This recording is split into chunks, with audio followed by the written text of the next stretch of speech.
নমস্কার বন্ধুরা, আজকে ঘরে বেঁচে থাকা কয়েক টুকরো ব্রেড দিয়ে চমৎকার একটা সন্ধ্যাকালীন স্ন্যাক রেসিপি আপনাদের সঙ্গে শেয়ার করব, যেটা দেখলেই আপনাদের বানিয়ে খেতে ইচ্ছে করবে। আর বানানোটা যেমন সহজ, খেতে ভীষণ মজার হয়।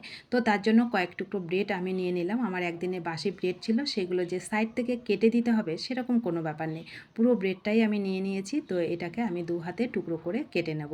আর এই বাসি ব্রেডগুলো কিন্তু খুব নরম হয়, সফট হয়, একটু চেপে দিলেই কিন্তু গুঁড়ো হয়ে যায়।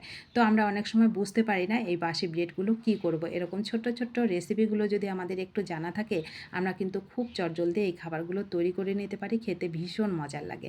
তো দেখুন, এই যে সাইডে ব্রেডগুলো, এইগুলো আমরা অনেক সময় কিন্তু ফেলে দিই, বুঝতে পারি না, খেতেও ভালো লাগে না বলে আমরা সেগুলো ফেলে দিতে হয়।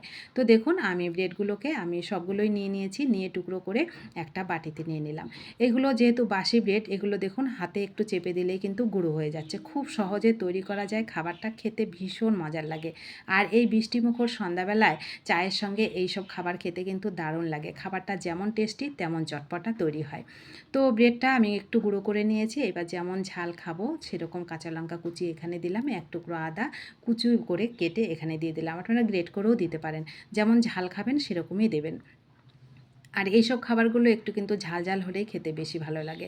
তো এখানে আমি 2-3টে পেঁয়াজ নিয়েছি কুচি করে কেটে, সেটাকে হাতে একটু এভাবে চেপে ভেঙে এর মধ্যে দেবো। তাহলে ভেঙে দিলে কি হবে, বানানো মানে এই খাবারটা বানাতে সুবিধা হবে।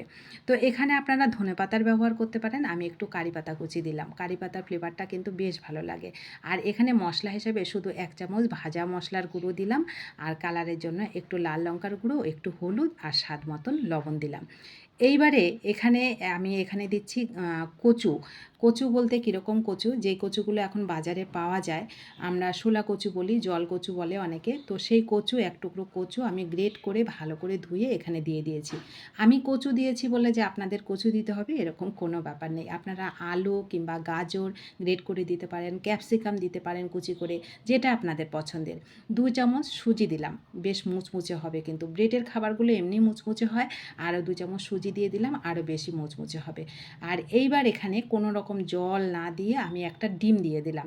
এই ডিমটা দিয়ে সুন্দর করে একটু সময় নিয়ে চেপে চেপে এটাকে সুন্দর করে মেখে নেব। দেখবেন একটা ডিম দিয়েই কিন্তু আমার সুন্দর করে এই মাখাটা হয়ে যাবে।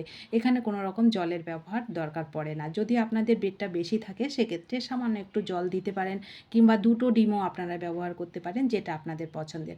খাবারটা আমি এভাবে দেখিয়েছি, আমি কচু দিয়ে দেখেছি বলে আপনাদের কচুই তৈরি করতে হবে এরকম কিন্তু কোনো ব্যাপার নেই। আমার কচুটা ভালো লাগে বলে আমি কচুটা দিয়েছি। আপনারা আলু কিংবা গাজর কিংবা ক্যাপসিকাম, যেটা আপনাদের পছন্দের সবজি সেটাই এখানে দেবেন, আর এরকম সুন্দর করে এটাকে মেখে নেবেন। তো দেখুন, মাখাটা হয়ে গেলে আমার কোনো রকম জলের দরকার পড়েনি। তো এইবার শেপটাও আপনাদের পছন্দের, যেরকম শেপে আপনারা খাবেন আপনারা ঠিক সেই শেপটাই দিয়ে নেবেন। তো আমি আজকে দুরকমভাবে করব, একটু চপের মতন করে করব, আর একটু পেঁয়াজির মতন করে ছোট ছোট করে করব। খেতে কিন্তু দারুণ লাগে। সন্ধ্যাবেলায় চায়ের সঙ্গে যদি এই খাবারগুলো হয় না, খেতে এতটাই মজার হয়।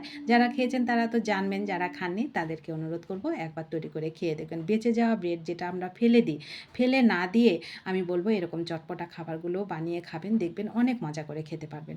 তো দেখুন, চপের মতন করে যেগুলো আমি তৈরি করেছি সেগুলো দেখুন উল্টে পাল্টে একটু টাইম নিয়ে সুন্দর করে মুচমুচে করে ব্রাউন কালার করে এগুলোকে ভেজে নিয়েছি। ভাজা হয়ে গেল। এইবার পরেরগুলোকে আমি পেঁয়াজির মতন করে করব। পেঁয়াজির মতন করে করলেও এই খাবারটা খেতে কিন্তু দারুণ লাগে।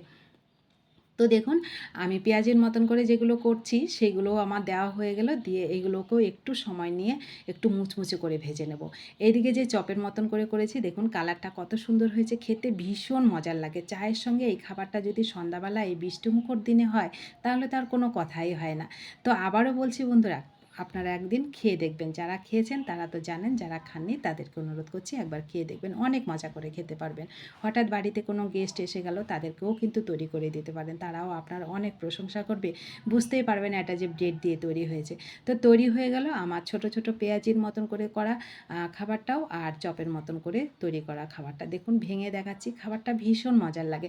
তেমন কোনো মশলার কোনো দরকার পড়ে না, খুবই কম মশলায় খাবারটা তৈরি হয়, খেতে দারুণ মজার। তো কেমন লাগলো আপনাদের কাছে এই ছোট্ট সহজ রেসিপিটা, অবশ্যই কমেন্ট করে জানাবেন। ভালো লাগলে বাড়িতে তৈরি করে খেতে ভুলবেন না, আপনাদের প্রিয়জনদের কাছে শেয়ার করতেও কিন্তু ভুলবেন না। আর নতুন বন্ধু হলে চ্যানেলটা সাবস্ক্রাইব করে প্লিজ আমার পাশে থাকবেন। যারা পাশে আছেন তাদেরকে আমার অসংখ্য অসংখ্য ধন্যবাদ ও ভালোবাসা। সকলে ভালো থাকুন, সুস্থ থাকুন।